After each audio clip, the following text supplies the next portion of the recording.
13th of May 1934. We cannot create beyond ourselves. We would have to be gods to do that. You see, this confusion comes from the fact that Nietzsche identifies in his language with the creative process. The right perspective in which to see it is that the creative process in you is not your own doing. It simply takes you and uses you. It is a different will from your own. Then you understand that it is something else, something beyond yourself that is creative. It is necessarily beyond yourself, because the creative forces were before and after the act of creation.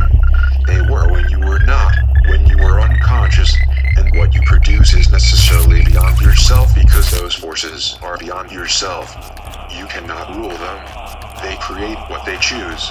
Of course, you can identify with it more or less, but that is really childish.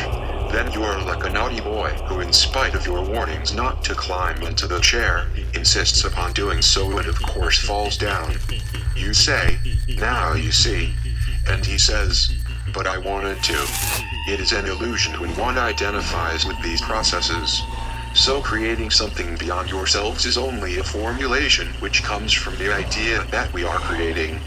We are not creating. We are only instrumental in the creative process. It creates in us, through us.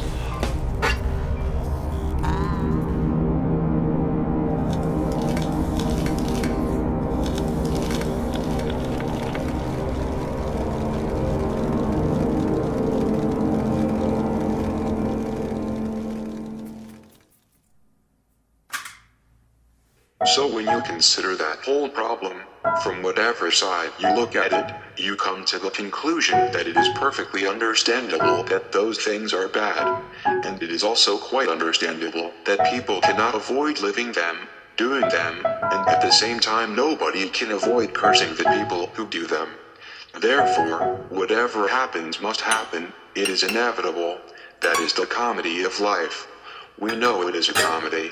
We know it is illogical, but that is life, and you have to live that if you want to live at all.